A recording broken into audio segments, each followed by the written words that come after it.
Pragmatisme merupakan salah satu daripada aliran falsafah umum yang telah wujud di Amerika sejak abad ke-20.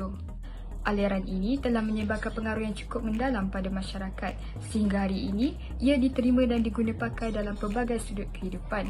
Menurut Kamus Dewan, pragmatisme adalah kepercayaan bahawa kebenaran atau nilai sesuatu teori, ajaran, doktrin dan sebagainya yang bergantung pada kegunaannya secara praktik.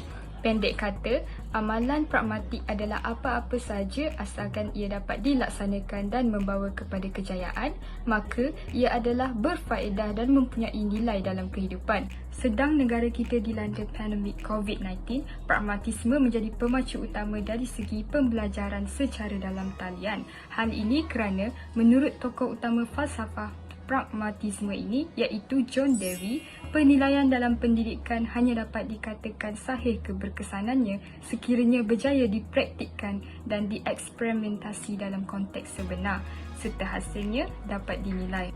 Oleh itu, kumpulan kami akan membincangkan tentang tahap keberkesanan pragmatisme pembelajaran secara dalam talian melalui dua pemikiran utama iaitu fungsionalisme dan eksperimentalisme.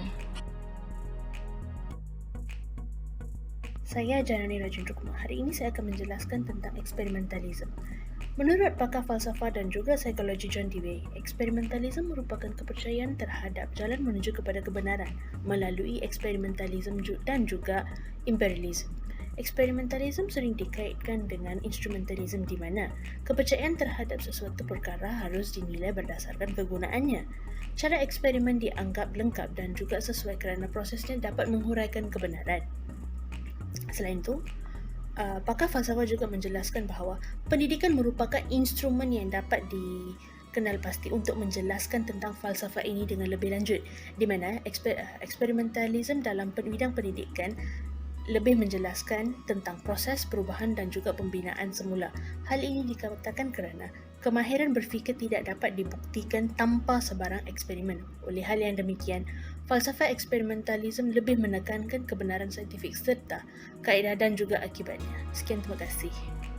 Seperti yang sedia maklum, pandemik COVID-19 telah menyebabkan kaedah pembelajaran di seluruh institusi pendidikan negara berubah menjadi pembelajaran secara dalam talian. Proses pembelajaran secara dalam talian ini cukup memanfaatkan aliran pemikiran eksperimentalisme, terutamanya dalam kalangan pelajar. Eksperimentalisme dalam pendidikan menekankan kepentingan ilmu berfikir yang dapat dibuktikan melalui eksperimen. Selari dengan pembelajaran abad ke-21 iaitu PAK 21, norma baharu pembelajaran secara dalam talian ini dapat melatih pelajar tentang bidang teknologi agar dapat memperoleh ilmu secara lebih efektif. Dengan kemajuan teknologi yang ada, pelajar berpeluang untuk bereksperimentasi dengan kemahiran teknologi maklumat mereka. Sebagai contoh, kebolehan mencari sumber rujukan ilmu berdasarkan tugasan yang diberi dan mempersembahkannya melalui aplikasi khas pendidikan dalam talian secara kreatif. Selain itu, tugasan berkumpulan yang dilakukan secara dalam talian juga dapat mengasah kemahiran berkomunikasi dan bekerja secara berkumpulan. Perkaraan ini dapat mendedahkan pelajar kepada situasi alam pekerjaan yang sebenar di mana sesetengah projek dan komunikasi dilakukan secara dalam talian antara dua pihak dari organisasi yang berbeza. Walau bagaimanapun, perkaraan ini juga turut memberi kesan negatif terhadap nilai pemikiran eksperimentalisme pembelajaran secara dalam talian. Hal ini demikian kerana pelajar tidak dapat mengaplikasikan konsep ilmu yang diperoleh secara praktikal. Sebagai contoh, melakukan eksperimen atau pemerhatian bagi membuktikan kejadian sesuatu fenomena yang telah dipelajari. Sebaliknya, mereka hanya mampu menyaksikan eksperimen yang telah dibuat ataupun kerja-kerja secara praktikal melalui rakaman video tanpa melakukannya secara fizikal.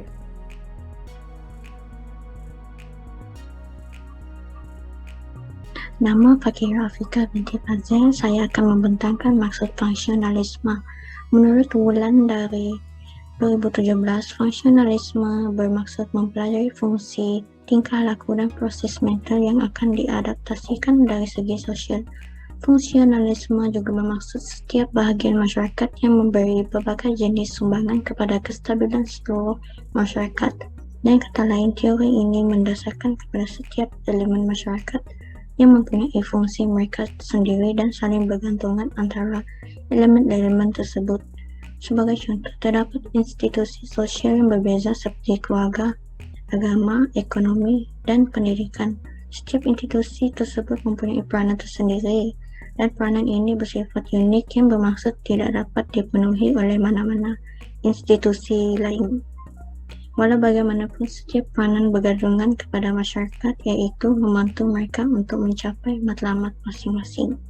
Oleh itu, fungsionalisme lebih menekankan kepada keseluruhan dalam hubungan fikiran dan tingkah laku, seperti hubungan manusia yang merupakan bentuk teori kepada perubahan sosial.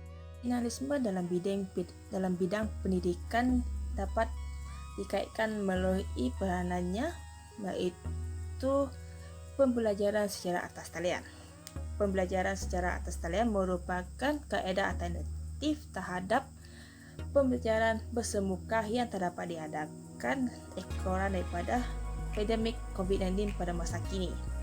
Dari segi fungsinya, pembelajaran atas talian ini membolehkan proses pembelajaran dipraktikkan secara berterusan tanpa mengira apa jua penghalang kepada keberkesanan pembelajaran atas talian berlaku. Walaupun kelas fizikal terdapat diadakan, namun kelas alam maya dapat digantikan. Penyampaian ilmu juga dapat berjalan dengan lancar. Hal ini demikian, pelajar dapat memperoleh ilmu daripada pendidik melalui platform iaitu Google Meet, Zoom dan Webex. Pengaplikasian internet pembelajaran atas talian lebih fleksibel. Hal ini demikian, penyampaian maklumat dapat dilakukan tanpa mengira tempat dan jarak. Pendidik hanya memerlukan pelajar menggunakan komputer rebah atau telefon pintar sebagai alat mereka berhubung. Interaksi juga akan dapat berjalan dengan lancar dan lebih fleksibel. Namun, walau bagaimanapun, terdapat juga keburukan yang terdapat dielakkan semasa berlakunya pembelajaran atas talian. Antara keburukan yang berlaku ialah pelajar yang mempunyai talian internet yang tidak kuat dan memaksakan pelajar tersebut tak dapat menghadiri pembelajaran atas talian dan menyebabkan juga kebanyakan pelajar akan ketinggalan pembelajaran. Hal ini disebabkan kebanyakan pelajar yang merupakan tinggal di kawasan pedalaman yang mempunyai talian internet yang kurang dan menjejaskan mereka untuk mengikut pembelajaran semasa kini. Oleh itu, fungsi dalam pembelajaran secara atas internet ini perlu ditingkatkan lagi supaya semua pelajar tidak ketinggalan dalam pelajaran mereka. Hai, Assalamualaikum. Nama saya Nursana Sabila binti Cik Azali, nombor metrik 68281.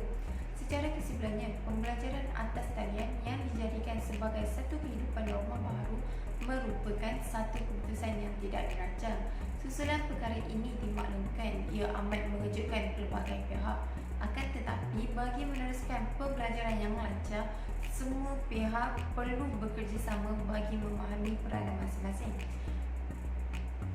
Kebolehan maklumat di hujung jari sewajarnya digunakan secara maksimum dan positif bagi memperkayakan diri sendiri dan meningkatkan ilmu pengetahuan dari segi intelek, rohani, jasmani dan emosi. Sekian, terima kasih.